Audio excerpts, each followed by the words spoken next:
Guys, Jackie M, how you doing? Just give me 2 seconds as usual, and thanks for joining me. And I'm going to actually start off with a slight preamble about a topic that's fairly serious before we dive right into this 30-day challenge thing. So just give me 2 seconds. Again, say hello and let me know where you're watching from. I'd love to know. Just do a hashtag live if you're watching it live, and hashtag replay if you're watching it replay, okay? So share to a group. I'm pretty sure day 11. What are we? No, day 12, right? Day 12. Okay. Yeah. Hi, guys. Again, my name is Jackie M, and I'm a former Malaysian restaurant owner based here in Sydney, Australia. And I'm doing this as part of a 30-day Go Live 30 challenge run by Paul Bray of Attract, Convert, Grow. And I am covering the topic of Malaysian cooking tips, okay? 30 days of Malaysian cooking tips. But like I said, I have a very serious, somber message to start off with. And I'm sorry to kind of bring the tone down. Hi, Paul. I'm sorry to bring the tone down a little bit, but I want to talk to you about online bullying, okay? I've been online for about more than 10 years now, and I'm one of the pioneers of live cooking videos. So I've caught my fair share of hate online for all these years, and I've tackled them in different ways. I like to actually name and shame people who do that. And the reason why I do that is not necessarily because I'm particularly thin-skinned. Maybe you can say that I am, but after all these years, I've kind of grown a little bit, a little bit kind of like just immune to this sort of stuff. Hey, Mala. But I do it partly for people who come after me, people who don't necessarily have a voice. I know people who've actually, I know of people who've killed themselves because of online bullying. Young girls who are impressionable, maybe women who are maybe a little bit more insecure about themselves, right? And I know people who hear of the kind of bullying they get, and they are scared to actually even do anything online. They're scared to share their knowledge about, their passion or whatever online because of online bullying. And the reason why I'm bringing this up is because, like I said, I'm doing this as a 30-day challenge. And yesterday, some guy decided to go onto my timeline and post a really nasty comment about what I'm doing. Look, over the years, I've had people pick on my appearance, my voice, my presentation style, and all that sort of stuff. And look, this happened like this morning, and I just blocked him right away. But look, I like to be a little bit diplomatic about this, because I like to think that, hurt people. What goes on in other people's lives, that they're so incredibly bitter that they would like watch a free piece of content, decide they don't like it, and instead of just scrolling past, they decide to come onto your Facebook profile and leave a really nasty, mean comment, right? So if you're out there and you know who this is, look, like I said, I don't know what goes on in this person's life. If you've got a name like this, where his first name rhymes with Chinese for goat, and he's got a last name that rhymes in English for a derogatory term for a female body part. Maybe he was bullied in his life as well, and he's just acting out, right? I had a look at his Facebook profile. He looks like a pretty miserable person. Doesn't seem to have any of any family life. Maybe he's just frustrated they can't get a girlfriend. I don't know. All right. My point being that, like, if you don't like my content, move right along, because I'm not in the business of taking this down. Just taking this and just like letting it slide, okay? Because like I said, it's not about me personally, but it's about other women out there who need to be able to feel empowered and deal with this kind of harassment and this kind of demeaning and degrading, ridiculous kind of comments, okay? But anyway, I've rambled enough already, so let's get into today's topic. And we're talking about curry powders, okay? Now, this kind of came to the fore, I guess maybe about 6 months, a year ago. My daughter decided she wanted to attempt one of the recipes on my website, jackiem.com.au, and because she grew up eating my food at my restaurant, but she never actually bothered to learn how to cook them. So she said, oh, I really miss your chicken curry. And I said, look, it's on my website. Go to jackiem.com.au, have a look.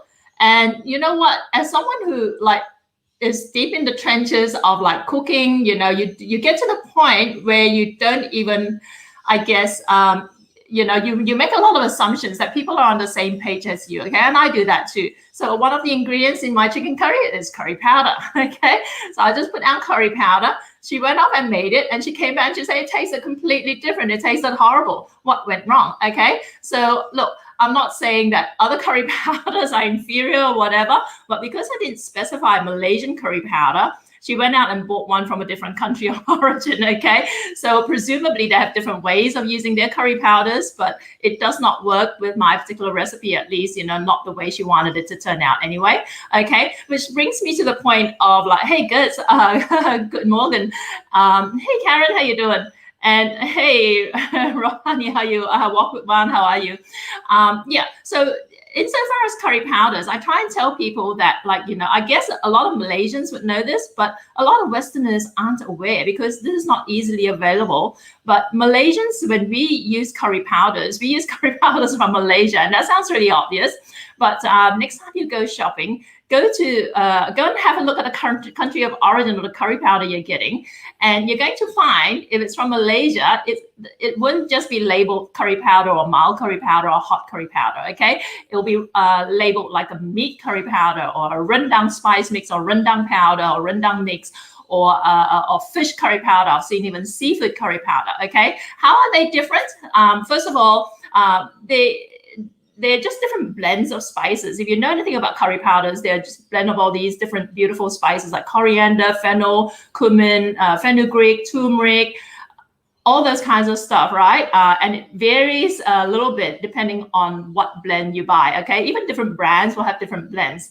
But if you get a fish curry powder, the blends will be different, the ratios will be different, and some of the spices will not be in there, and some of the others will have more of them, all right? Okay, so like usually a fish curry powder, in the context of a Malaysian fish curry, if you've ever had Malaysian fish curry, you want to go for the fish curry powder, okay? If you've had a Malaysian like chicken curry or you know, something that's rich and creamy or something like that, go for the meat curry powder. If you like your curries like quite spicy and quite dry, right, get the rendang curry powder, okay? So insofar as the blends of spices, fish curries tend to be a bit lighter, okay? They tend to be more yellow, so they have more turmeric in it.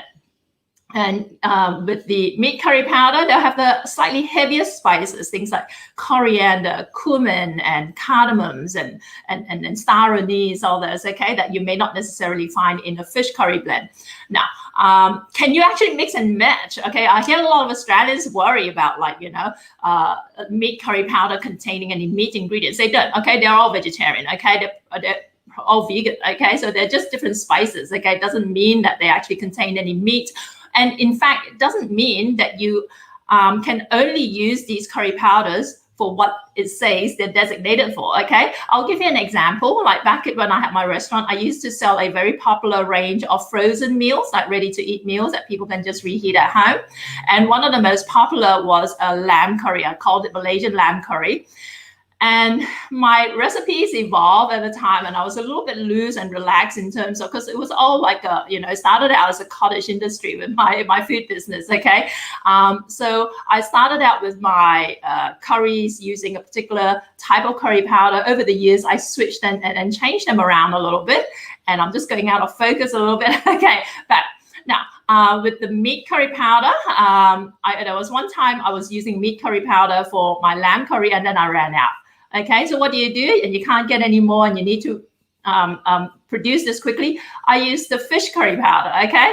And you know what? It actually tasted really pretty amazing. And what happened was that by using the fish curry powder in my lamb curry, it actually became one of the most popular items in my range, okay? So it goes to show, you know, don't be constrained in terms of what you use these curry spice mixes for.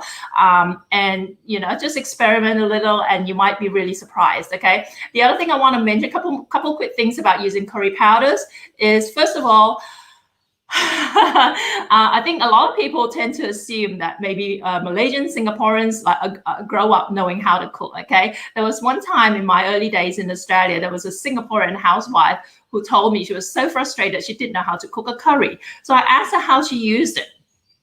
And she said she would boil the meat in a big pot of water, and then she would get the curry powder and spoon the curry powder into the water, okay? As though almost you're using it like an instant, like like instant coffee sort of thing, but with curry, right? So obviously that's not how you use it. But this is not the time for me to go into how to use curry powders properly, okay? But by and large, you want to actually mix it. What I do, you can either coat the meat with the curry powder, right? And then lightly grill it and then fry it up with the other spices. Or you can actually toss the curry powder into your spice mix. By spice mix, I mean like the blend of fresh ingredients like the onion, the garlic, the ginger, the lemongrass, all right? Those tend to be the 4 key ingredients that go into your rempah, and chili if you want it spicy, right? I would actually blend it with the curry powder. So you get a curry powder, curry spice mix, what we call rempah, and then you fry it till the oil separates, and that's where you start adding the other meat and stuff like that in it, okay? So that's generally how you use it. And what was my last point about the curry powders? I'm trying to think now. Okay, but yeah. If you live in a part of the world where you may not necessarily have access to like Malaysian curry powders, all right, I know my associate, my partner Paul Gray over in South Africa struggles with Malaysian ingredients, and he, you know what, there are actually websites out there, and my friend Shani Koo over in Switzerland, apparently she found a recipe online for a Malaysian curry powder mix, okay, one of the more popular brands. I'm not going to mention them on air, but one of the more popular brands that all Malaysians tend to like to have in their pantry. She can't get it. Well, she couldn't get it in her part of the world. So she tried one of these recipes she found online on making your own Malaysian curry powder mix. And apparently it turns out great. It tastes almost identical to the real thing, okay? So that's maybe something you can think about as well, because like I said at the start, the curry powders, all they are just different ratios of like, you know, all these different spices, coriander, cumin, and turmeric, and, you know,